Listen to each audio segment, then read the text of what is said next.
Hello, beautiful people, and welcome to Financial Fridays.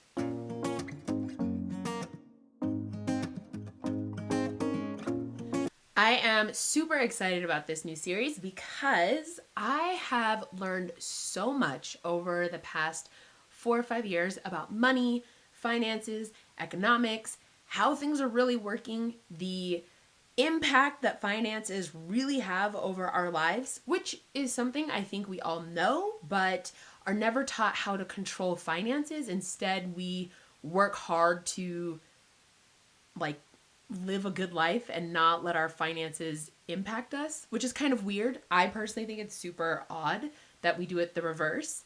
And I am excited to share all of that information with you all because I want more people to not only understand finances, money, and economics, but I want them to be empowered. I want them to make better financial decisions for themselves, for their dreams, so they can actually live their dreams, and for their families and future generations. I think the more people that know and understand finance, understand economics, and understand how it can impact them, then the more people are going to be empowered and be able to actually make decisions based off of what they really want in life, going after their dreams and goals, as opposed to feeling like they have to sacrifice and give things up because they just can't afford it or because that's just not in their cards. You know what I mean? Like, I really truly believe that the more information people have, the greater understanding they have, that the more they're going to be empowered to do the things that God has put on their heart to do. So I am really excited about this series. So for December, this last week in December, all of January and February, every Friday I will be releasing a video along with a blog post. Now, the videos are going to have a different topic than the blog posts, so definitely go to my website and read the blog post. But that's a really big thing. And then the other thing that people can also expect to receive with these videos are tools. You will either be provided with a link to free tools and resources like PDFs and articles and things like that so that people can learn. And then there'll be other resources that will be for purchase on my website. And those really are for people that feel the need to take action. So I will have a lot of free tools and resources. I will have some paid tools and resources, but all of the tools and resources are geared and designed to help you all really take control of your finances and to feel empowered to know how to take control of your finances and to do it, to actually do it. So I'm super excited about that. Okay, so one of the big things that I want to address up front is why it's important that we learn about finances, money, and economics. I think that it is crucial, and I mentioned it briefly before, but I'm going to delve into it. So, our financial situation is our financial situation. It is no one else's financial situation. And we know how we got to where we are, and we know we're going to learn how to get to where we want to be.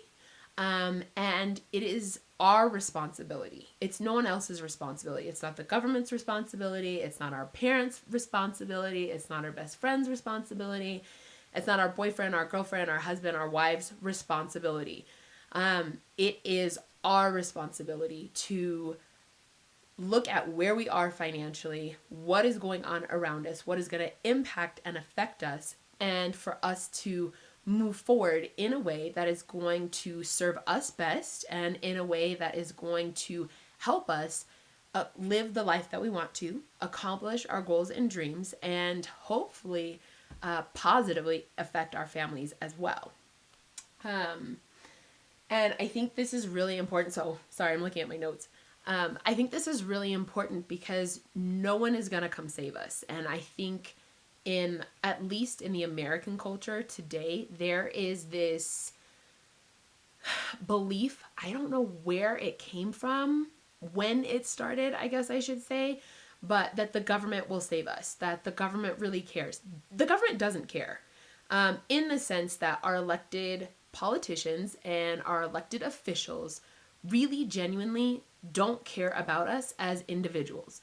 They care about us as groups. They care about us as statistics. They care about us to get their vote, but they don't genuinely care about me, Loren, or about you specifically. They're not coming to our houses and saying, hey, let's have dinner. Tell me what are your concerns? What's affecting you? What's impacting you? They don't really care.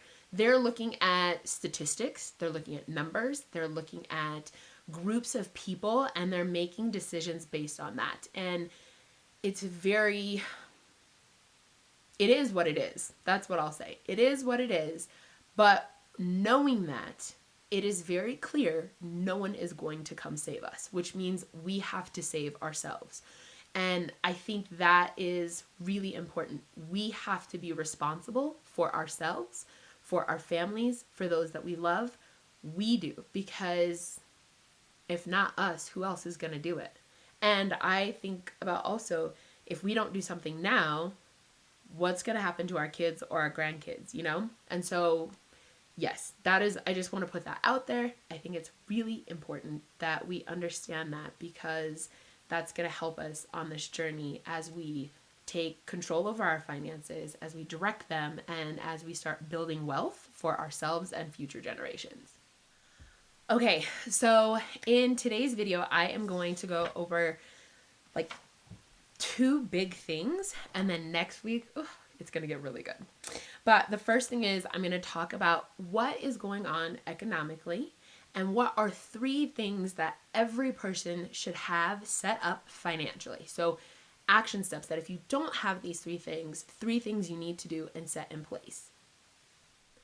Okay, first, what is going on economically? So this is specific to America, but I do think that there are ripple effects around the world, because we live in a world which is super cool.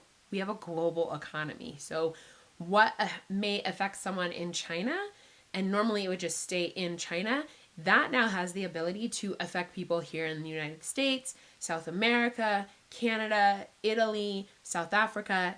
We are a global economy, which has its pros and its cons. But for this video, I am specifically going to be speaking to and in regards to what's going on economically in America.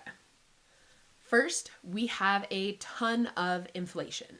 I think this is something that's happening globally, but I know for sure it is happening here in the United States. And so inflation is a big deal because it means that our purchasing power, what we can purchase with $1, is decreasing. So, for example, when my parents bought their house, their down payment was $800. That's all it took, $800, right? And they had this beautiful house. It was like 4 bedrooms, 3 baths, yada, yada. It was beautiful. That same house today would take $80,000 as a down payment, right? So $800,000, $80,000. Another really good example of this is like ice cream. So if the ice cream man comes to your house and, kids are always like, ice cream, ice cream. When I was growing up, a popsicle or a ice cream cone was $1, $1.25. That same ice cream cone or popsicle is now costing $2.50. So inflation means it's taking more dollars to purchase the same thing.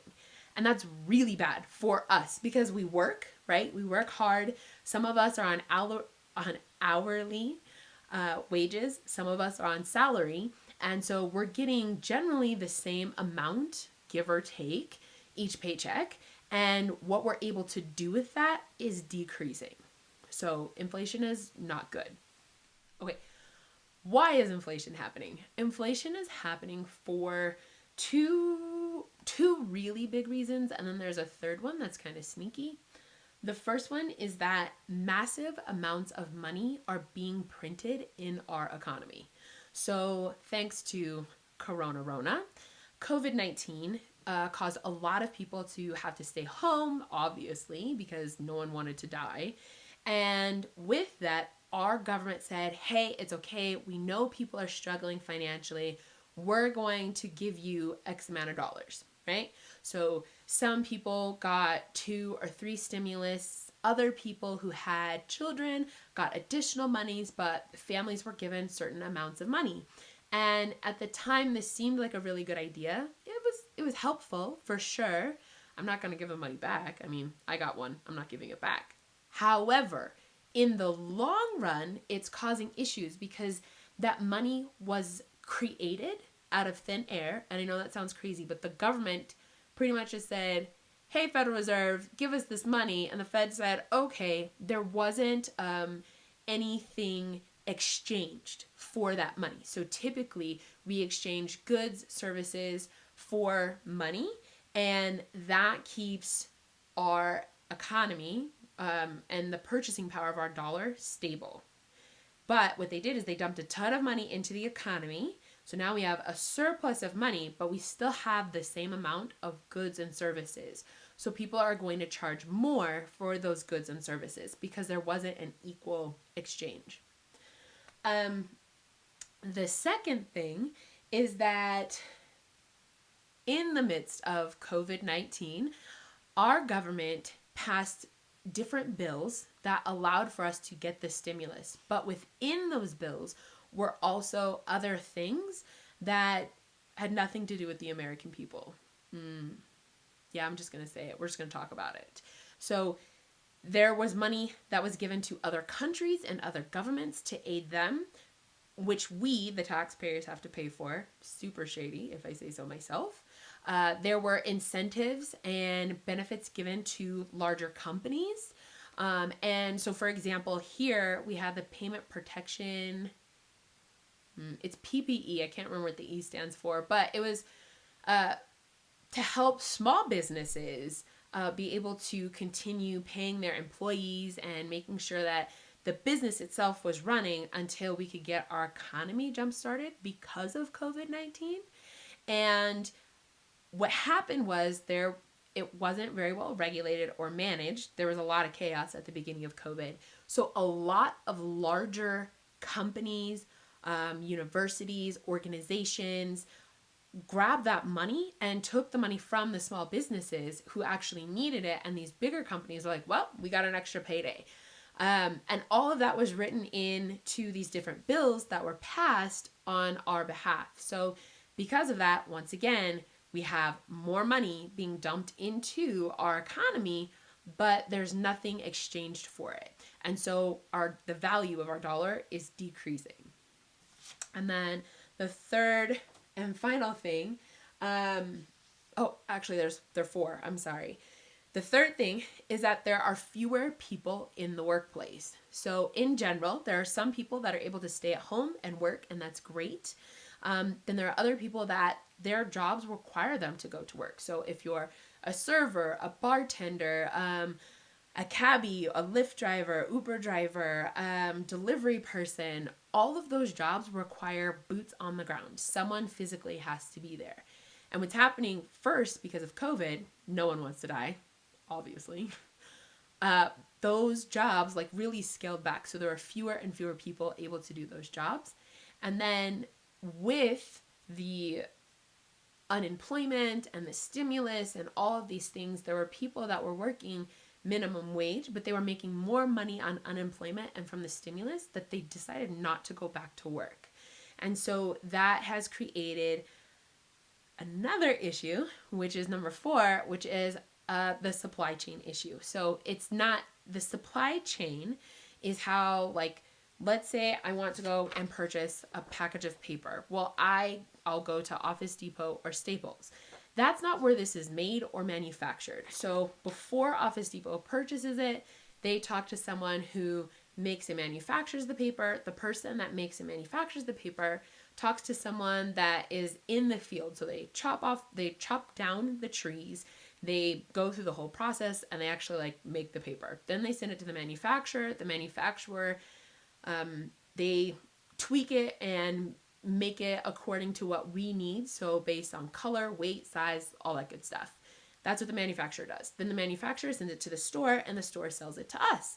And we have the convenience of going to the store, picking it up, or going to Amazon, having it delivered, and done. Voila. Well, because there are fewer people working, whether it be here in the United States or overseas, where a lot of our manufacturing has gone to due to COVID-19, things have slowed down.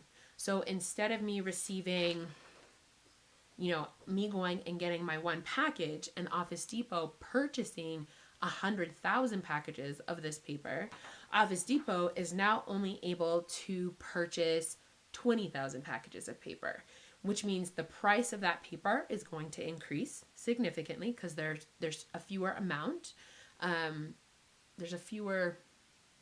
There are fewer. That's weird. I'm an English teacher and I should totally know what to say about that. There is a lower amount of packages that Office Depot can acquire. The manufacturer they have a lower amount of raw materials that they need to make the paper and the packages, bundles of paper. And then the person that is out, the company that is out there that is chopping the trees down and working with the raw materials has fewer people that are actually able to come in and do the work. So our supply chain has decreased. The amount of goods that are going through the supply chain has decreased significantly.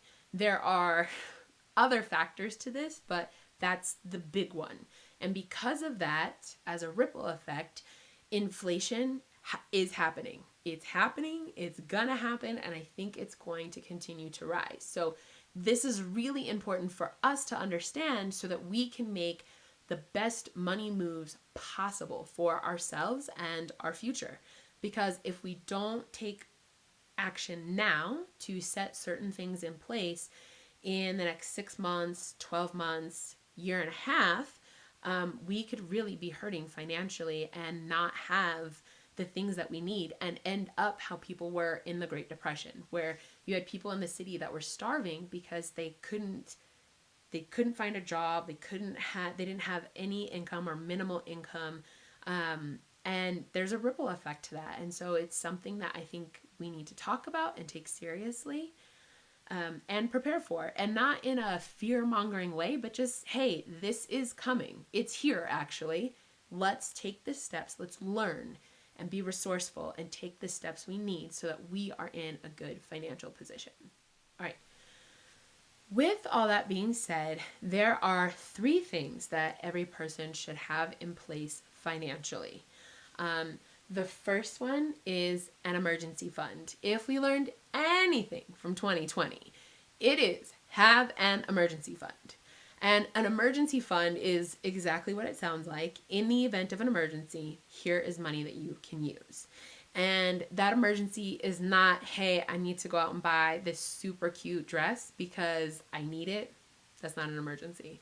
Or for my fellas, hey, I want to go out and buy this really dope car, or I'm trying to, get this girl and you're going to do whatever. No, that's not an emergency. An emergency is things that are out of our control, but cause us to not continue bringing in the financial resources that we need. So if you're injured on a job and you have to take time off, if COVID happens and we have to be at home again, we know that we are financially secure. We have money set aside to take care of all of our necessities and that we're going to be okay. Now, emergency funds, ideally, different people have different amounts, and we will talk about that in a later video. But typically, when you research this, you'll see different things. Some people say have $500. Some people say have $1,000 in your emergency fund to start. It depends, I believe, it depends on you and what you want, and where you feel comfortable and what your situation is. We'll get into that in another video and in more detail, but my general rule of thumb is that you have your 1 month of living expenses plus a small cushion. So $250, $500, or $1,000 cushion. Because again, we all learned from COVID last year. 2020 was something else, you know? And if the government hadn't stepped in, where would we be? And that's what is important to think about. Where do we want to be financially if the government doesn't step in? Do we have enough to last for 1 month, 2 months, etc.? So that's important. Like I said, we will delve into that deeper in another video, but everyone should have an emergency fund. The second thing people should have are hard assets. Right now, there's a lot of buzz and chatter, and people are super excited about cryptocurrency. They're super excited about Bitcoin and Ethereum, and they're excited about NFTs, and it's like, it's a hot thing, right? And there are a lot of people that are making a lot of money in regards to that, and that is great. However, it is digital, and like, I just believe that you have to take care and have a really firm foundation. I'm not going to tell you to invest or not invest in crypto. That's something that when you're looking at investments, you need to do your due diligence and research and learn about things, learn how they work, learn why they work, etc. But having hard assets is really important, because if there is an electrical outage, like what happened in Texas last year during the winter, mind-blowing, like what has happened in Italy. There are several other places where the power's gone out, and it's gone out for a few days, sometimes weeks on end, that we still have what we need to live and to function without fear and alarm and scarcity. And so my big go-tos that I truly believe in are gold, silver, and real estate. Those are the big three.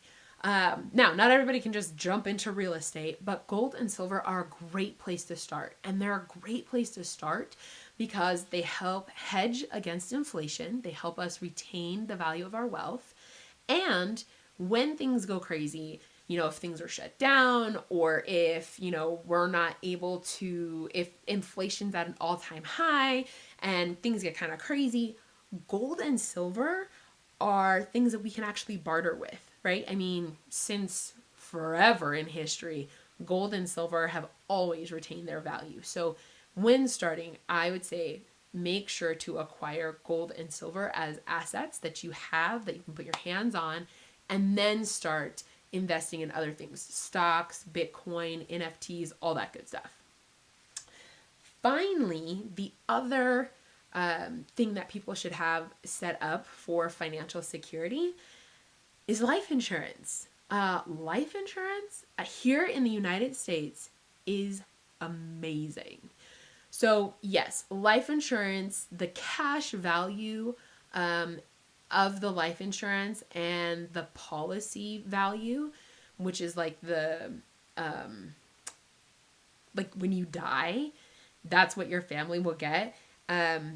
There's that's what most people think of when they think of life insurance. And all of us are, well, I think I'm young, but all of us are young and shouldn't be dying soon. However, there are other benefits to life insurance. And so get life insurance. Make sure you get a good amount to take care of your family should, in the event anything should happen, right? Because we all don't really know when we could die. That's the reality of it. So getting life insurance is really good. But when you get a whole life policy or a universal index policy, those two specifically, you are able to what they call overfund your policy, and that money is tax-free. So think of it like a 401k, but you don't get an employer match. But what you put in is always tax-free. So it doesn't matter if your income goes up, if it goes down, like it does with a 401k or IRA. When you put the money in and when you take it out, it's tax-free, which is awesome because, again, it helps us hedge against inflation. It helps us retain more of our wealth and the things that we want to do about it, or do with it. And so moving forward, if you are new to money and finance and economics, welcome to my channel. If you are learning about things, please stay tuned. I have lots and lots that I want to share with you. If you are seasoned, please feel free to chime in and leave comments down below, give your thoughts on things. But I just hope that this is helpful and useful. I will see you next week. In the meantime, I hope you guys have an amazing week. Bye.